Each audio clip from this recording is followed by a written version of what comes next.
Hey everyone, welcome to Green Week. For those of you who don't know me, my name's Clayton. I'm a product manager on the product development team, and I'm here today to talk to you guys about plastics recycling and what plastics recycling means to 3form. But real quick, I'm going to transition over to the slides. Why I am not here in person is that I am actually in Yosemite Valley on this mountain, El Capitan, climbing it, and I'll be climbing it over the course of 5 days. So, right about the time you're seeing this video, I'll be about here on that red line on the left, making my way up that wall. It'll take me about 5 days to go up the wall and 1 day to hike down off the backside. So, hopefully, I'll be seeing you next week when I've summited this mountain. But enough about enough about climbing. Let's talk about plastics recycling. So this is a quick crash course in all things recycling and all things recycling as it relates to 3form. So let's first talk about plastics in general, globally. There's 300 million metric tons of plastic that are produced globally, and then 260 million of those 300 metric million tons are disposed of. Many are made into durable plastics like we make at 3form, but maybe many are used for packaging or for other purposes that are disposed of. Many of those plastics go into the landfill, they're incinerated, or they end up in the ocean, as we hear about. And then about 16% of that 260 million that are disposed of are collected for recycling. And so we'll talk about what that collection process looks like first. So some of you may be familiar with this, but there are resin identification codes on the bottoms of the containers that you might put in your recycling bin. So that's the triangle that's on the bottom, and that triangle often has a number inside of it and should always have a number inside of it. But that number will inform what type of plastic that bottle or that container is, or that bag is made up of. The most easily recyclable plastics are number 1 and 2, and then they kind of become increasingly difficult to recycle as you get to the higher numbers. And the highest number is number 7, and the number 7 resin identification code is other. So that's all other types of plastics that are outside of that number 1 through 6 types of plastics initially. But what are 3form plastics? So let's talk about 3form plastics. We know the 3 major products that 3form produces and that we all see throughout the building are Varia, Koda, and Chroma. And each has their specialty applications, their specialty uses. Varia, we know, is great for having inner layers inside and making very beautiful decorative interior applications. Chroma is great for horizontal surfaces and countertops and lighting it, and Koda is great for exterior applications and its resiliency outdoors. So each one is chosen for its specific performance characteristics. They all have their unique characteristics, but they're all very high performance plastics. But what does that mean in terms of that system that we were just talking about? Well, all 3 of those plastics are technically number 7 other. They aren't any of any of those plastics are not number 1 through 6. But regardless, they wouldn't go in your recycling bin. 3form plastics have to be recycled through other means, just like all other durable goods are largely recycled through other plastic recycling means. So we'll talk about what that means, what those means are, and how they can be recycled in the future. So let's talk about that. Let's talk about types of recycling.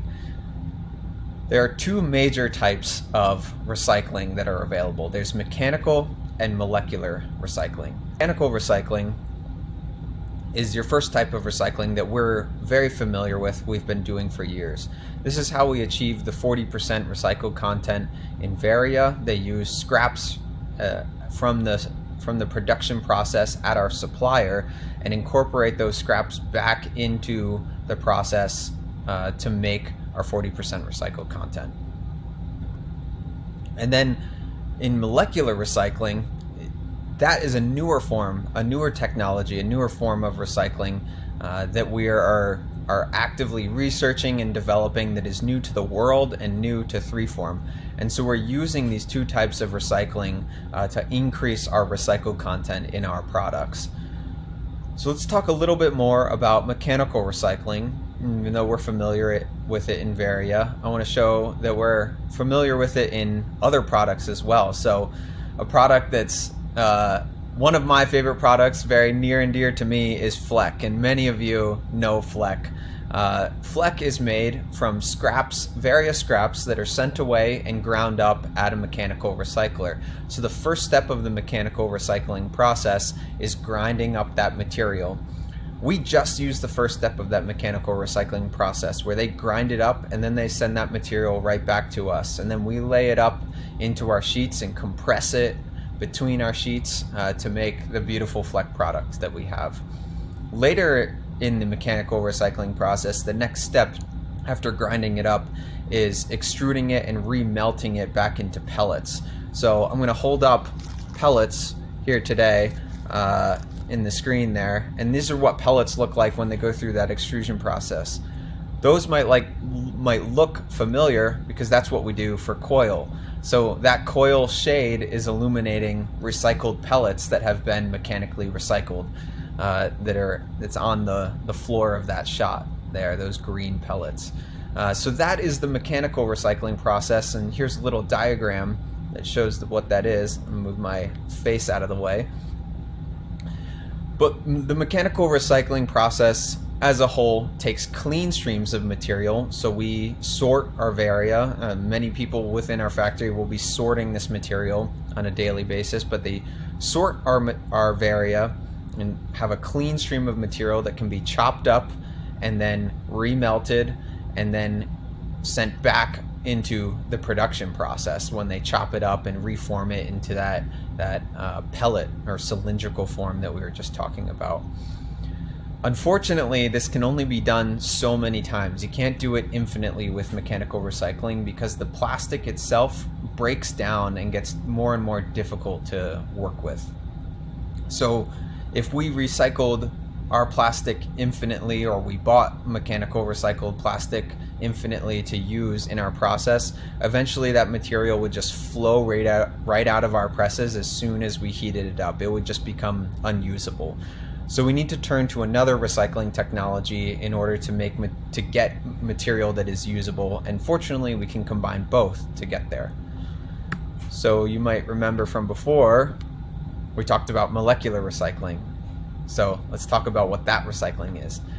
That's a new technology, as I mentioned before, but what's really unique about that technology is that it can take mixed plastic waste. So now, other than just the bottles and containers that we might take in the mechanical recycling process, it can take a whole range of plastics. So molecular recycling could take 3form plastics that you'd send to a molecular recycler. It can also take t-shirts that are largely made out of polyester or cotton polyester blends. It can take other forms of plastic like pipes or large plastic items as well. Carpet fibers are a popular one in the United States. But what molecular recycling does is breaks that plastic down to the molecular level using large industrial equipment. Those molecules come out in the form of liquids and gases and are made into new products using those same processes that are before, but the plastic that is coming out is the same quality as plastic that would be made from oil and gas byproducts. So all of our plastic today that we're familiar with, or by and large most of it, any part that is not recycled, is made from oil and gas byproducts. This new technology allows us to use molecular recycling to form plastics that are the same quality as plastics that would have been made from oil and gas products, but instead they're made from mixed plastic waste. So it's a really exciting new technology for us. But what does that really mean for 3form? Well, what we're going to be able to do is combine mechanical recycling that we've done in the past with molecular recycling to get to Varia with 100% recycled PETG. We're still working on ways to get Varia and the colored films and some of the inner layers that we put in to be 100% recycled, but all of the resin in Varia will be 100% recycled PETG, and we're working very hard on this. We're hoping to launch this early next year, but it's available now because of that molecular recycling and mechanical recycling combo that we'll be using. So this is huge for 3form. This will be the first in the architectural and design space to have recycled resin products that are 100% with 100% recycled content of the resin that we're putting in. It really shows that 3form is a leader in sustainable goods, and we're experts in this technology. And so this is also just the first step. We'll have Varia with 100% recycled PETG, but now we're looking into ways that we could have Chroma with 100% recycled acrylic in it, or Coda with 100% recycled polycarbonate. So we're moving in that direction, and as we move more in that direction, we lower our carbon footprint more and more. So 3form is going to continue to push in the recycled direction and the green direction as a whole so that we can lower our impact on the planet. And that's all I have to say about recycled today. Hope you guys learned something. I think there's going to be a quiz shortly, so hopefully you're paying attention. But thank you so much, and I'll see you guys next week when I get off the wall in Yosemite. Have a great green week.